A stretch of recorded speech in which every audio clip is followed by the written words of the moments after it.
Hamid, who writes as A.H. Almaas, is a prolific author and the originator of the diamond approach to spiritual realization. Since 1976, he has taught through the Ridwan School. Almaas's teachings is informed by spiritual traditions such as Sufism, psychology, and scientific inquiry. Russ Hudson is one of the top teachers and developers of the Enneagram in the world. He has been writing and teaching full-time since 1991 and has co-authored with Don Richard Riso 5 best-selling books on the subject, including The Wisdom of the Enneagram and Personality Types. Sounds True recently released his audiobook, The Enneagram, 9 Gateways to Presence. Russ is the founder and president of Russ Hudson Consulting, the co-founder of the Enneagram Institute, and a founding director and former vice president of the International Enneagram Association. All right, with all of that, over to you, Hamid and Russ. Hi, everyone. Thank you. Well, welcome. And, Hamid and I were talking about this a bit, and we just thought it would be good to have a kind of conversation about the book and what it's about. So the first thing that comes to me as I look at this very big topic, I think, as we all know, the Enneagram is very known now as a typology. And then, well, which type are you? And you figure out which number you are, you read a description and so forth. But what's not as widely known is how that knowledge is useful for people on a journey of inner work, of spiritual development, so forth. And, some of us learned about it a little earlier before it was popular. But I just, what are your thoughts about that, Hamid? I'm pretty sure you learned it early on and more as a developmental tool, but anything you want to say about how this became a part of your view about spiritual and psychological development? I learned it first as part of a larger package of spiritual teaching. Yeah. And as part of that package, as one of the tools for inner transformation and realization. That's how I always understood it. I never saw it as a typology. I saw later, as it became popularized, it became a typology, just person knowing their type and knowing other people's types and all of that. And which is fine. I mean, it's useful that way, but it's not really the potential, the true potential of the Enneagram knowledge. And that's why I wrote the books I wrote, about the Enneagram. Yeah. Yeah, it was the same for me. I learned about the Enneagram originally through the Gurdjieff work, and we didn't even have a typology in that. I learned about the typology later, but I realized that held in a certain way, it would be very useful for people who were doing inner work, who were trying to live with more presence, shall we say. So one of the things you really make very clear in the book, and I think something that maybe many people listening tonight might be aware, but something we can't really say too much, is that the Enneagram, it has a lot to do with the relationship between ourselves in presence, our essence, and ourselves in personality, or the patterns we become identified with. So obviously you learned some things about this in your early journey, but were there also times where some new ideas or revelations came to you about the way this could be useful for people in the diamond approach, or for people seriously engaged in spiritual work? I mean, the way I developed the knowledge, my knowledge of the Enneagram, further knowledge than what I had already known, received, is that it is as a contribution to Enneagram knowledge in general for the general public. It wasn't just for my students, but for everybody who was interested in the Enneagram. I wanted people to know that the Enneagram has really other dimension, deeper dimension that will be good for them to know, because they know they'll be happier, more complete human being. And if they just stay with the level of typology and knowing one type, the other type, Nothing changes in life. It's just you have it, some kind of a label. Another, just like get your astrological sign and knowing what is the sign. Same thing as knowing what is your type.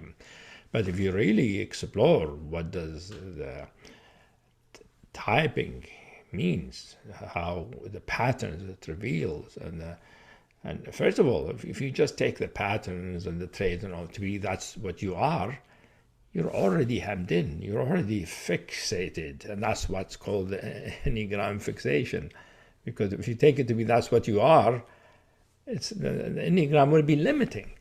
And Enneagram is supposed to be liberating you from those patterns, from all those traits, so that you could be more something that is not the product of your history, not the product of your condition, not the product of your thoughts, your memory, but something free, something fundamental, which is your true spiritual nature.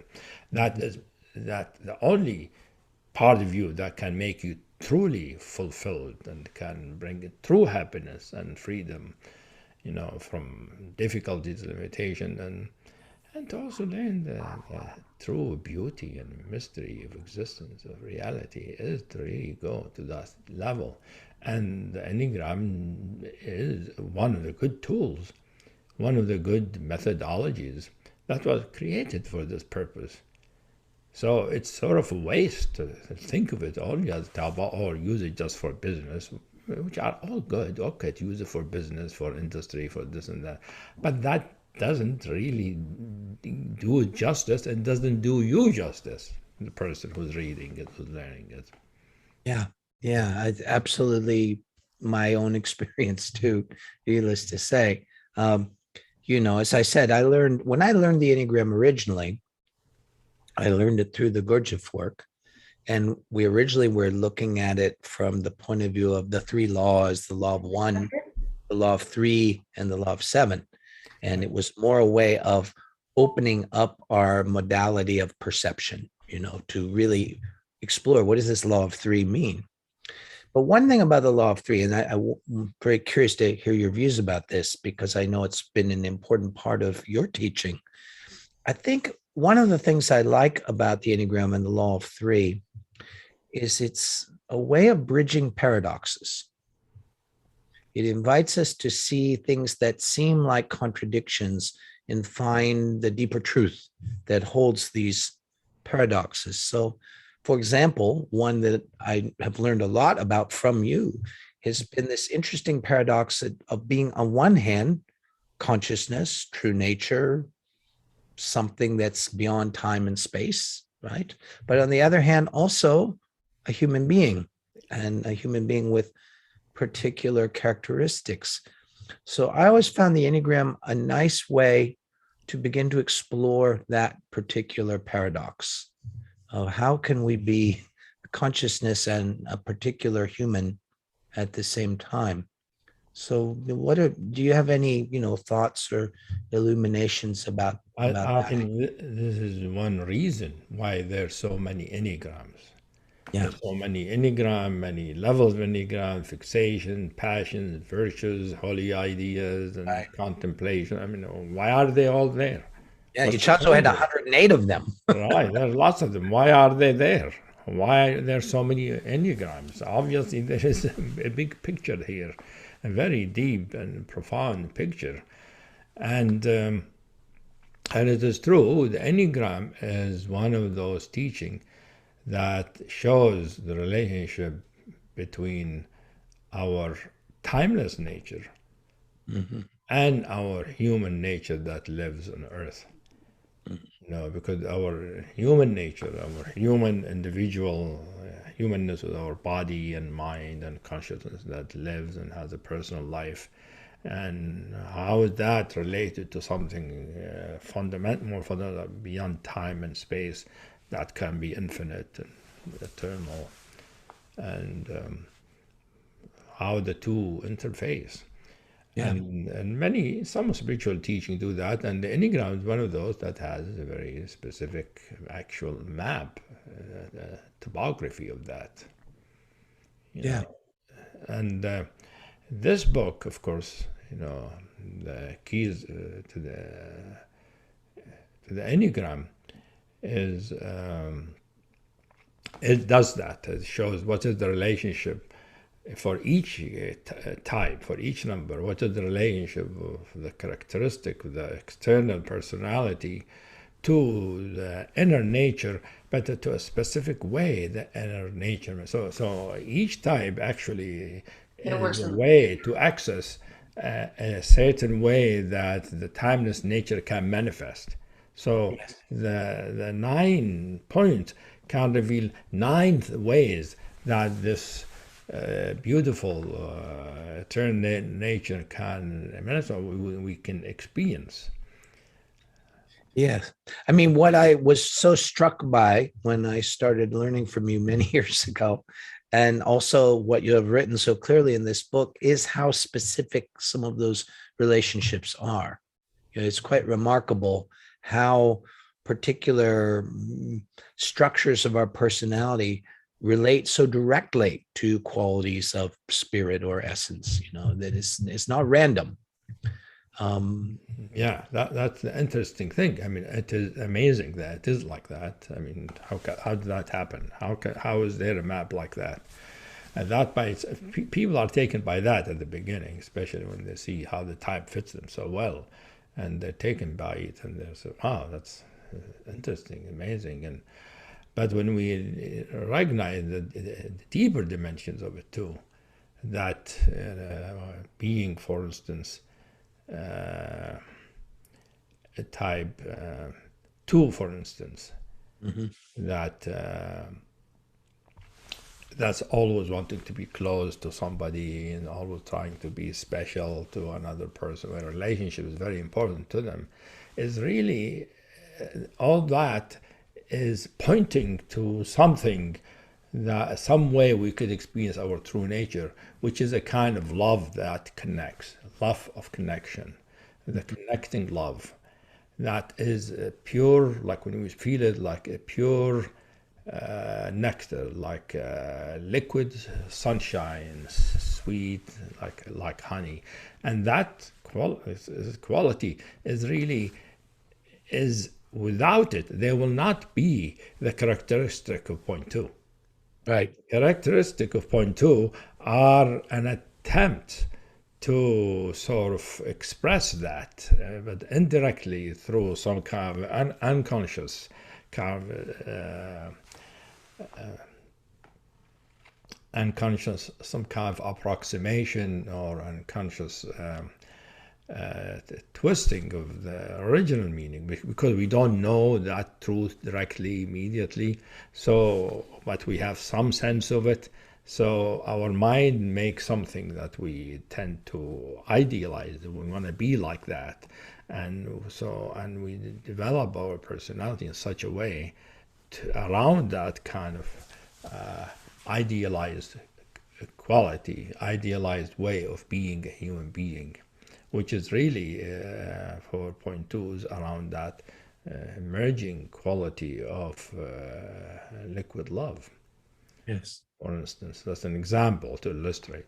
When we say, spiritual nature, we mean a presence in this case, like liquid. The emerging love is a presence, is a beingness, but we feel it as almost as a substantial nectar that flows through the consciousness, flow through the body, make us feel more present as what we are, but the presence of a heart in a certain way, as a love that is generous, that is giving, that is sweet, that is comforting, that everybody wants from their intimate relationship. Everybody wants from wanting to be connected to the community, and they want that, and they always feel that I'm not completely getting it, and this and that. But of course, you can't completely get it because it is part of your heart. You can't get it from somebody else. Yeah. That was a big part of what was so amazing, mind-blowing for me when I began studying in the Diamond Approach, is the discrimination of how essence or consciousness comes in these different flavors, comes in these different expressions, and that each one of them is significant for our development. And you taught us about how different spiritual traditions hold some of those. But also what I thought was so cool about the Enneagram is, as you're saying, is that it's showing how each structure of personality is trying to get back to a certain experience of that presence, but trying to do it without being present, which of course cannot work because it's an aspect of presence. Yeah, exactly. Trying to do it by first, it's an approximation. Yeah. And second, it is really a distorted approximation. And then it is an attempt at getting it from the outside in our relationship and to other people in the world and to groups, and where it is really right in our heart. Yeah. And it is not something you get. It is something you already have, you discover. And so that is true about spiritual nature in general. You can you discover in yourself. But the interesting thing that the Enneagram actually, that the Enneagram, there are all these 9 types, and each one of them highlights one of those qualities. Right. And if we really understand the type, if we investigate the pattern, investigate the quality, the traits, and the preferences of that any type, and see that it is all based on constellation around an image that we idealize of what we want to be as a human being. And if we recognize that image, or that sort of image or a quality of how we want to be, a character we want to be, that can bring us closer by seeing the distortion, how it is an approximation, what is an approximation to. Mm-hmm. And if we find out what's an approximation to, we might have access actually to a particular quality of our eternal spirit that is not usually easily available, not readily available to everybody, because these qualities are not readily available to the average person. The average person is looking, and their identity in the outside is based on the approximation, and they're believing that distorted approximation, and they're dealing with other people who believe they are the distorted approximation. Right. And we have a network of people who are all distorted approximation, and we have a world of distorted approximations. Well, it is all really the upper layer of something really wonderful underneath, that hidden, waiting to be discovered. I will never forget years ago you doing the teaching about the elephant who thinks he is a mosquito. Oh yeah, It's rather like that. You know, Uh-huh. we were talking about if the elephant thinks it's a mosquito, he's trying to improve and become a better mosquito, and he's trying to find a mosquito soulmate and all. But the problem is he has not seen who or what he is. He does not know his nature, and so he's bound to get into some trouble. I always love that metaphor. It's a good story. It's a good, actually, ancient Sufi story. But it is called the teaching story, and that, in fact, when the Sufis tell those stories, they're talking about humanity in general. Oh yeah, they're talking about most human beings. Some human being get bit by the spiritual bug, which is not a mosquito. no. It's a different bug. Any bug. More And than then mosquito. you can't help it. You have to find out the truth. And that is what it means to be in a spiritual path. It's not because you're trying to be a star, or you're trying to be successful. It's more like it's a matter of life and death. It's a matter even more important than that. So you have to find out. You need to find out. You love to find out. You would love to be close to that truth. And that is really what characterizes somebody who's interested in knowing who they are. If they really want to be genuine and real, that's what it means. You see, spiritual people are not no bullshit people. Meaning, You want to be real? You can be real not by lying to yourself, but by seeing how you're lying to yourself and lying to other people, pretending to be somebody and believing things that are not true about yourself, like the patterns of the particle type. If you believe that's what you are, you're lost. Yeah. It's as simple as that. You're lost. I mean, you're going to continue being lost, and you won't develop as a human being, and you won't find your true potential, and your potentiality, the human being, the human consciousness, is the totality of the spiritual universe, which is much bigger than the physical universe. Yeah. Pretty big. You know a lot about that already, Russ, Yeah. from It's experience. Yeah. yeah. And then, those of us who start to know that, it's a little bit of a suffering when you see people come to the front doorstep of the palace, but they don't go into the palace. It's that's the sort of another paradoxical thing I think about the Enneagram. The Enneagram can get a lot of people more interested in the journey of truth. It can, under the right conditions, because everyone wants to know more about themselves, and they find the descriptions, like you said, and they go, wow, that describes me so well. But if they only stop there, that's what I'm saying. That's like staying on the front doorstep. You're not going in to the journey. But I think one of the great contributions of this book is inviting people off the doorstep. Is saying, okay, good, you're finding out something about your personality, and there is so much more to you if you really want to take the journey.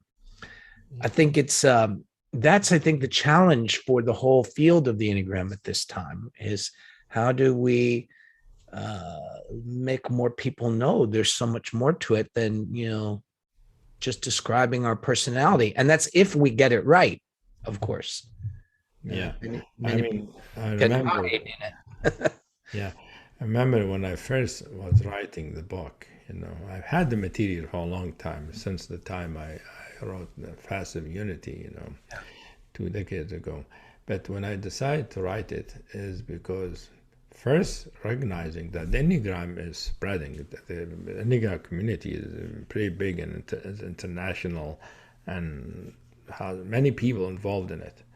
And I was thinking, well, it'd be nice if some of those people get to know themselves in a deeper way. How can I, because I'm always trying to do something useful one way or another. And I said, well, I did something useful I could do because since the larger group of people, if I write something that they relate to, which is the Enneagram, and bring it into a depth that they might not know, might have not suspected that exists in the Enneagram, that some of those people will have the opportunity to go beyond the doorsteps. That's exactly what I'm hoping your book will bring. That's my idea. That's why I actually wrote it, hoping that some people will to take a few more steps, and that the book will help them in taking those few more steps, and to learn how that what they have known about themselves to be, the kind of type of personality they are,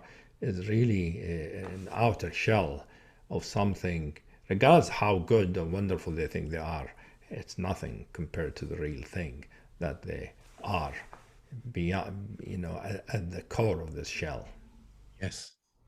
Yeah, and you go into some details about that relationship between the core and the shell in the book, is certain psychological structures that how I always think of in Buddhism, they in the Eightfold Path, the first of the Eightfold Path is right view. Yeah.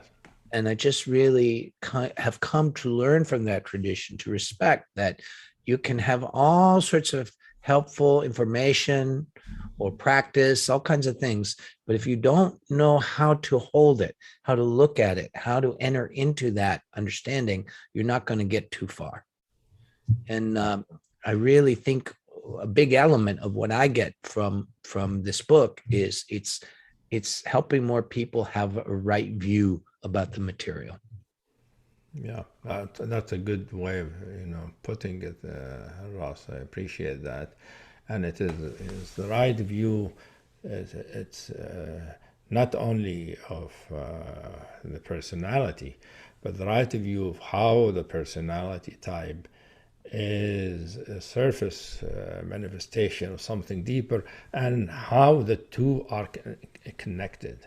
The relationship of the outer world with the deeper inner spiritual world. That's a very specific, detailed relationship and very precise for each type, actually. And it is an interesting kind of knowledge that the Enneagram gives us, detailed knowledge, because many spiritual teachings, they talk about, being the self or being the consciousness, Yeah. being the self, or the individual, the ego, or being true being. And it's all true, but it's the Enneagram sort of unpacks the story and make it into 9 ways.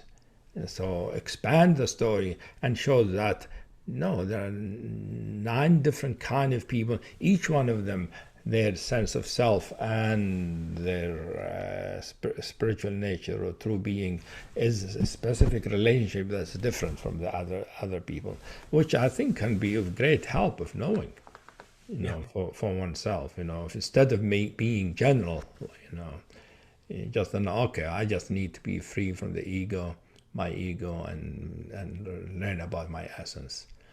I mean, it is true. Everybody needs to be free from the ego to be their essential nature, but it's not specific enough as which type of ego and what quality of essence that it connects to. Because that's why I call the quality the key. Because if you also connect with the quality helps you be free from the restriction, the rigidity of the patterns. It doesn't mean that the patterns are wrong or bad, but if there is a fixation or rigidity, we have to be that way.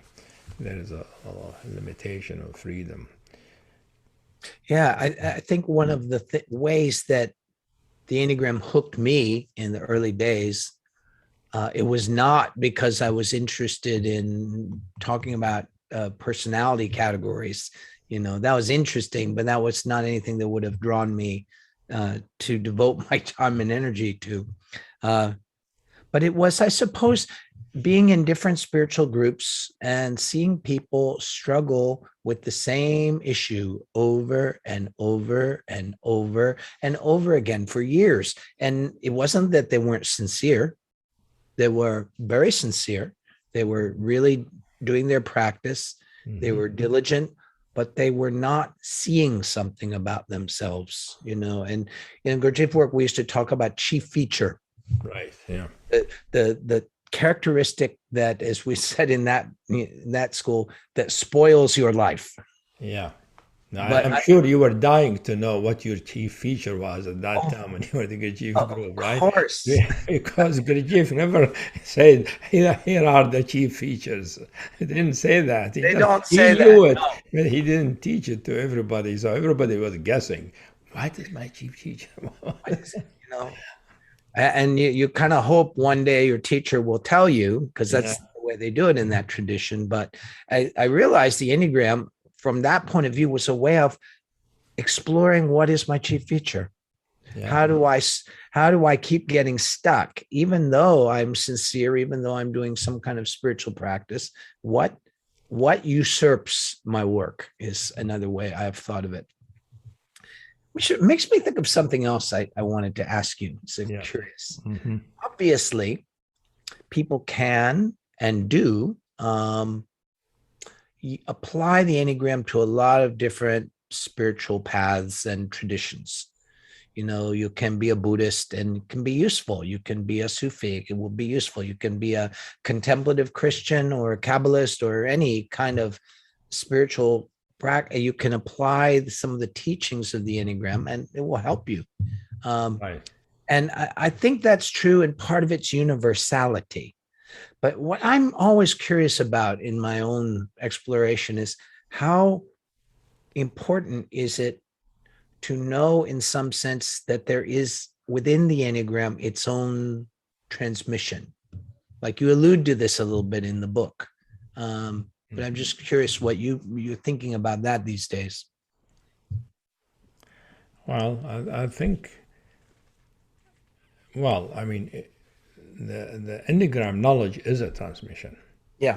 It comes from an ancient school, Yeah. and they put it out as a teaching, Yes. and it has their energy, a particular energy of that ancient school, which is a wonderful energy.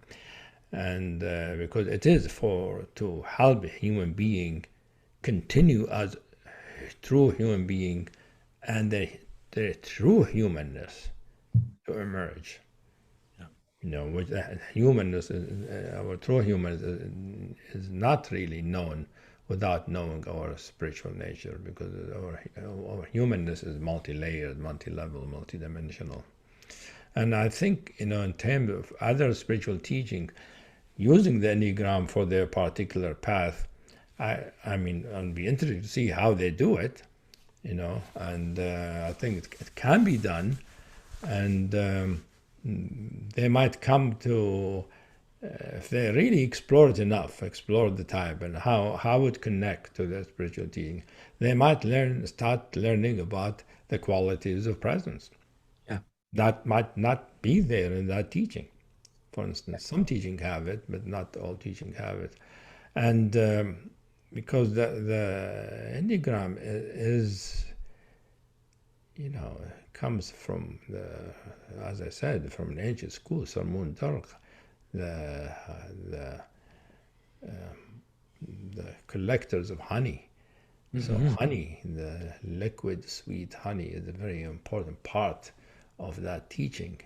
And the idea of the Salmun Darq is that the collective honey, and that the human being, that they, as a community, their job was to develop themselves, to develop their true nature, so they embody this honey of the spirit, and to keep it. So that it keeps, so there always be people who have that, which by the continuity of those people continues something very real in humanity. The humanity doesn't develop as just an external thing. Yes. Yeah, it's you see similar notions in many of the great traditions that you need certain number of human beings to keep the lights on here. It's various ways, but I think I feel there's something real to that. I also feel, and I'd be curious your thoughts about this, that when Gurdjieff brought this fourth way teaching out at the beginning of the last century and was telling people about it, he was saying one of the characteristics and the reason for the appearance of the Enneagram, and he was quite specific about that, was because it was a time where help was needed for a lot of people. That, there was a generosity, a disbursement of some of these teachings that had been hidden for a very long time, but it was time for people to find their way to some of these teachings, or I like the way you just talked about, to find a way to come to the honey. And it's one way that I feel more okay about the popularity of the Enneagram, even though some of it I will think is a little confused, but it means people are looking for something. Yeah, I mean, just the same thing as the popularity of mindfulness, for instance. Yeah. But mindfulness, the way people are learning it, is not really the essence of that teaching. Right. You have to go very deep beyond just being aware of your surrounding, whatever, to be able to connect to the Eightfold Path of Buddhism and get to the experience of no self and all. So yes, you're right. I agree. It is good that the Enneagram is becoming a popular thing, because that create channels that are possible for people to, if they become knowledgeable of that knowledge, there is a possibility that that energy, that transformed energy, might become available to them without them necessarily knowing it.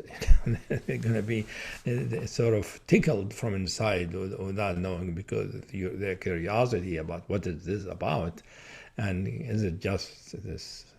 Because the topography, you think somebody created it sometime, Yeah. but it is much more than that. It's something that really a way that it's a description of how reality is in different levels, by people who know reality. Yeah. I think also as it becomes popular, if you're really studying what it's pointing to and thinking about it, it's more likely you might get bit by that bug you mentioned at the beginning. Yeah, that's the idea. Susceptible to getting bit by the spiritual bug. Yeah, because you're already sort of, as you said, you're already sort of turning in a certain way, by learning about this tool, which was a spiritual tool to start with. The same thing with mindfulness. I think mindfulness is becoming popular, and maybe that popularity will catch some people to go deeper into the Buddhist path. Most people won't do it, but enough, there'll be more people, hopefully, than before. So the same thing with the Enneagram can capture the Sarmun dark bug and get a little taste of that honey, and they realize, oh, this honey is uplifting. It's not just for your toast. That'd be interesting. Put that honey on your toast. Yeah. A very interesting effect. Could be like the spice in Dune.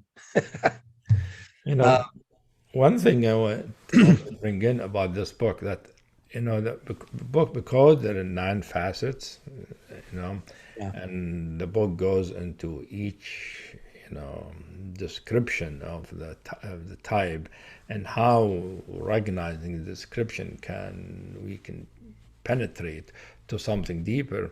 I want to bring in one other point that brings this deeper, which is the point 4, where they always want to be original and authentic and all that, right? That's the ideal for a 4. I am an original, authentic, like the authentic artist or the authentic author, or whatever. While it is the originality, basically pointing, what is your true origin? What's the true origin, which is the true self then, and the quality of the inner nature as the true self. So that's just to give people another example. It's not just about honey.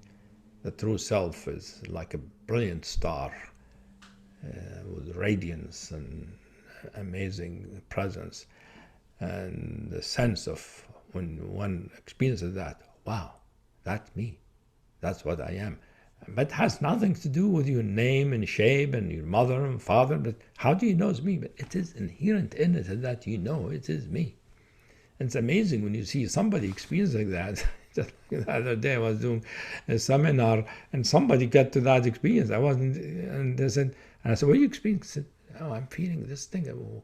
What's it feel like? You said, it's me. And I knew what they were experiencing.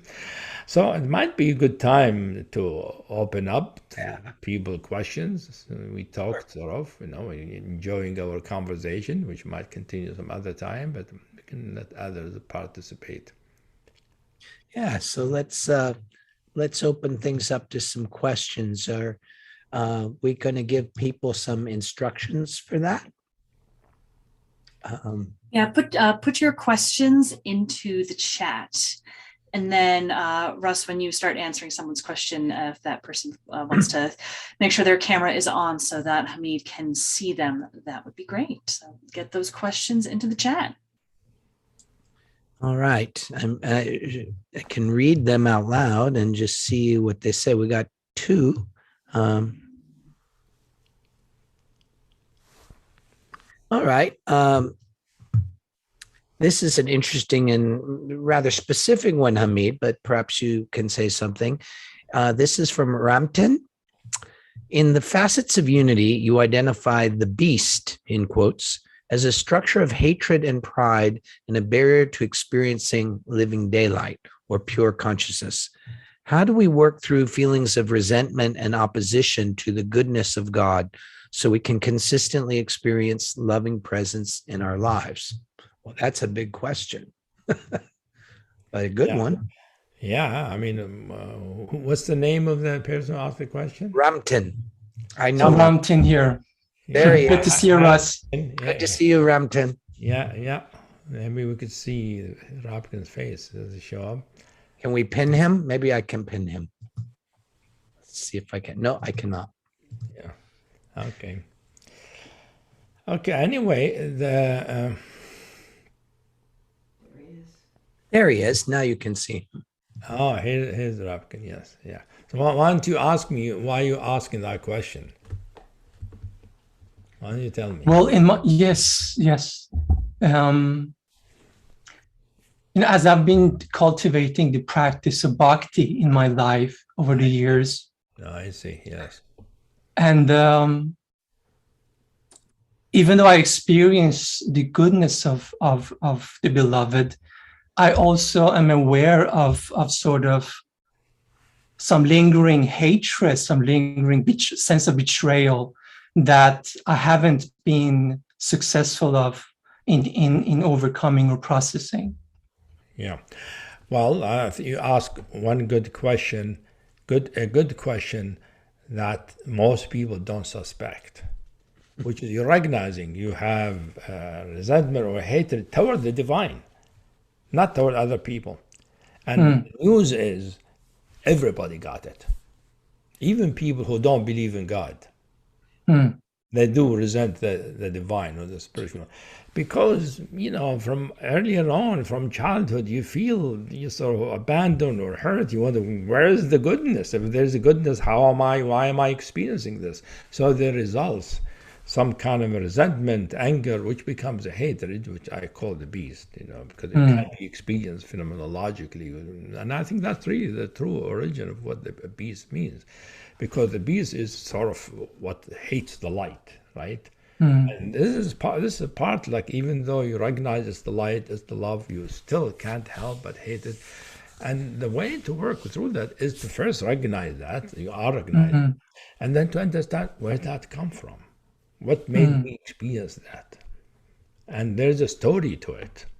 For each person, there's a person's story that has to do with all the way back in their childhood. We didn't grow up with it. We were not born with it.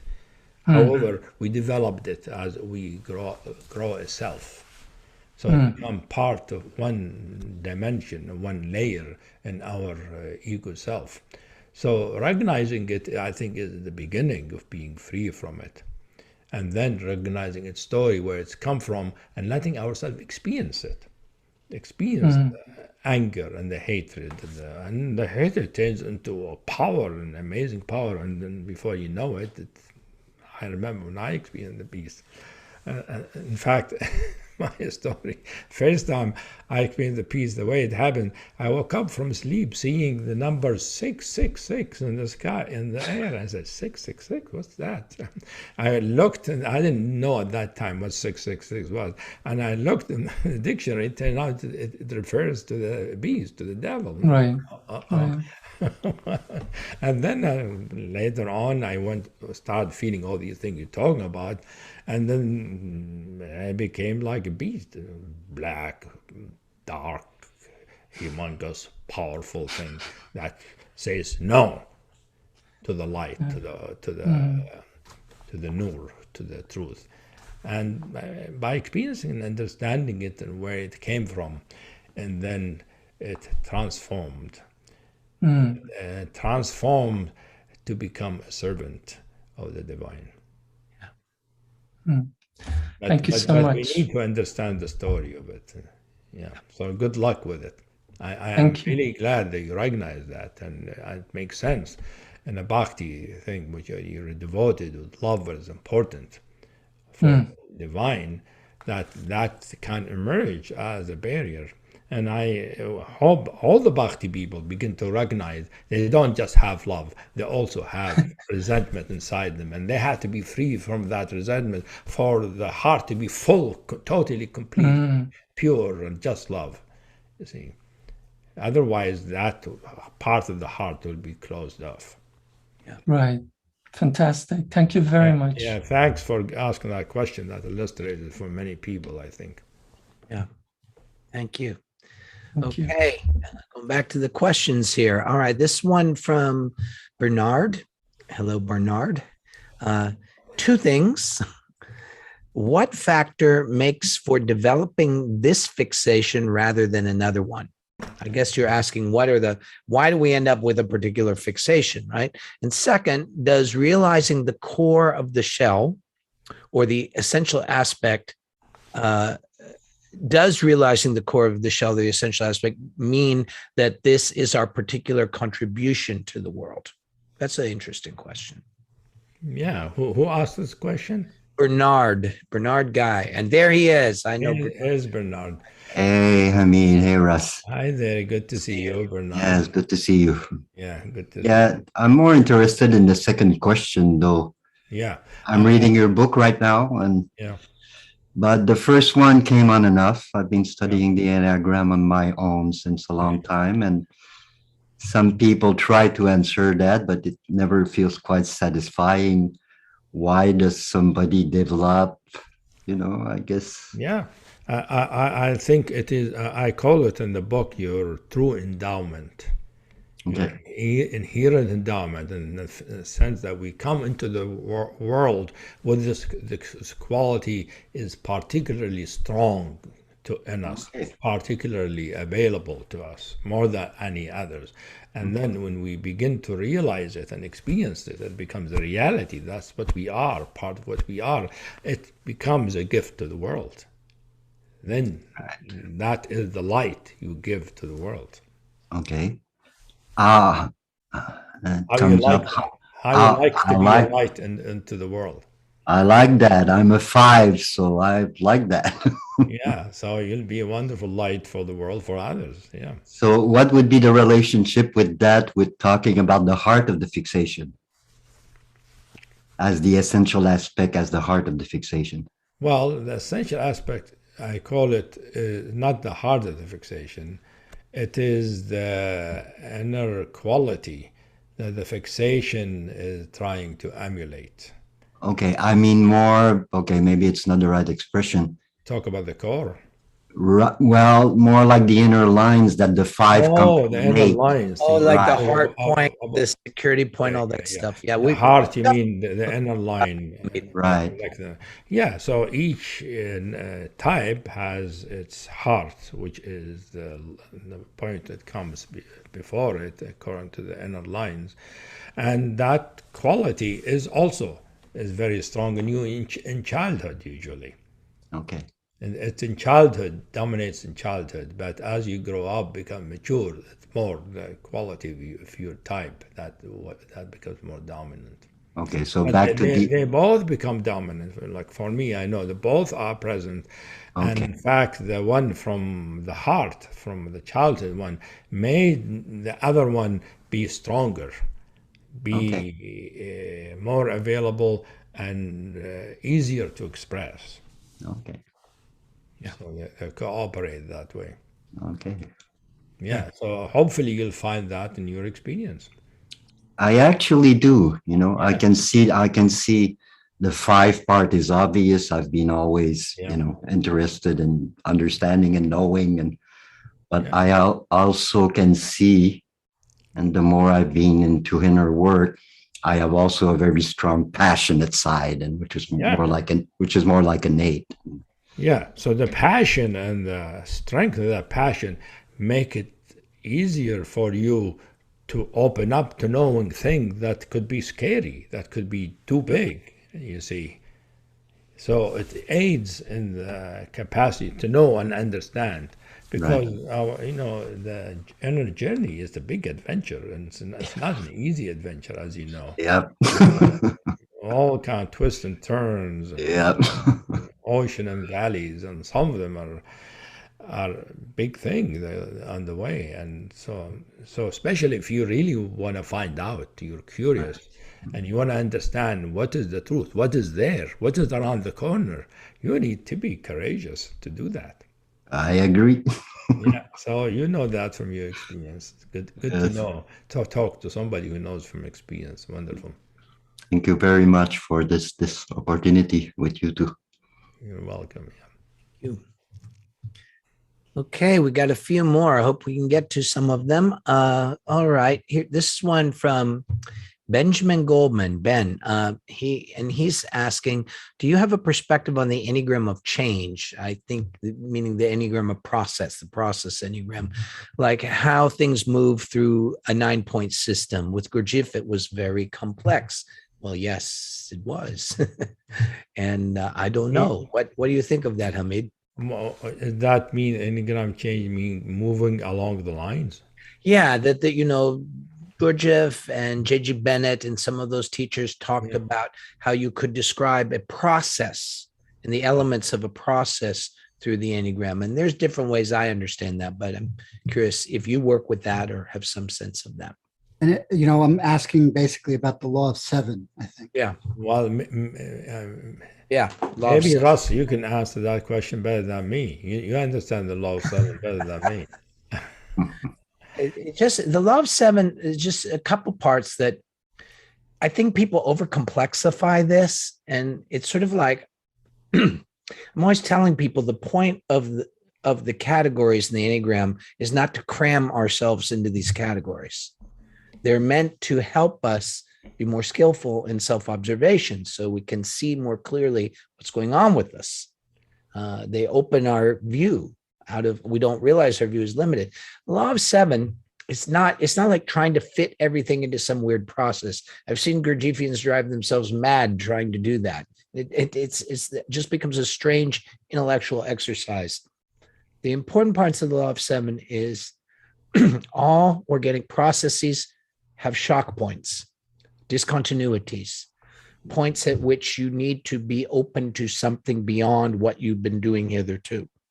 You need something else kicked into the system.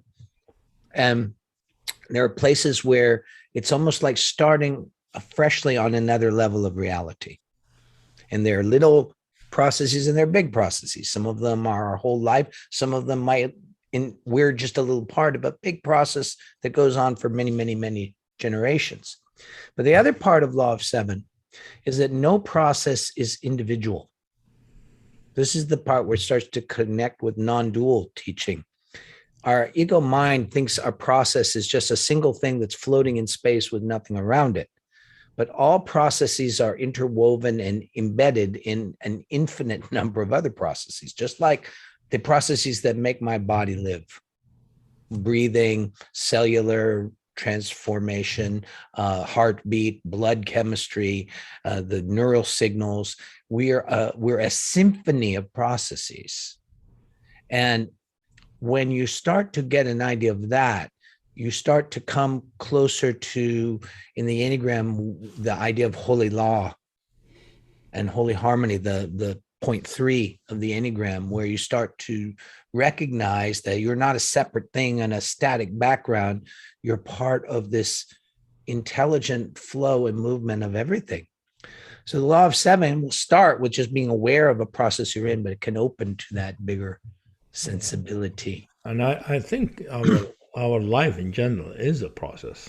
Yeah. And for a spiritual path, the process is recognizing where you are. Where are you at the moment, at each moment? What are you experiencing? And if you really fully experience and understand it, it naturally moves, because our consciousness is always in process.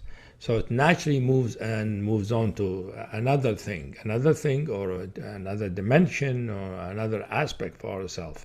And before you know it, if you really do the path according to the Enneagram, you will see you've gone through all the points. Yeah, all the points. You become the whole Enneagram at some point, with all its qualities and with all its holy ideas. You see the process structured in the same way that facets are structured? Well, I mean, you might find structure for you individually. I'm not saying that the process will be the same for everybody. Not by structure, I don't mean it. It will be the same for everybody. At least I have not seen that happening. So everybody is unique in terms of their process. And I don't know what Gurdjieff, whether he meant it that way or not, but the way I see it is that process is unique and individual, and it's better not to look for a pattern, but to just follow your own process. But you are always in process, and the process is the process of revelation. Really, when you understand it as revelation, reality revealing itself at the location you are in, whether it's dual, non-dual, whatever it is. So thank you for the interesting question that it goes all the way back to the Gurdjieffian approach that Russ is familiar with. And I think that brings us to the end of our hour. Yeah, there's some, sorry we didn't get to all of the questions. There's some marvelous additional questions in there. So maybe some other time we can find a vehicle for addressing some of them. But thank you for coming to join us. Yeah, I appreciate being with everybody too. Yeah, this has been so wonderful. Thank you so much, Hamid and Russ, for this wonderful discussion. And everyone in the audience, thank you so much. And thank you also for your patience for some of the technical problems we were having in the background. I'm glad we were able to get everybody in here. We will be sending out an email tomorrow around noon that will have the link to the book and the coupon code, which we'll also put into the chat in just a moment. But that link will also have the email will also have the link to this recording. So we'll make sure that everyone who attended tonight gets that recording, just in case you missed the first few minutes of it. And we'd love for you to all watch that again. And there's that coupon code. Make sure to take advantage of that. I want to thank the Boulder Bookstore for taking care of this event. Yeah, this has been really, really wonderful. We've been so happy to have you. Thanks so much for being here. All right, everyone. Okay. Have a good night. Yeah.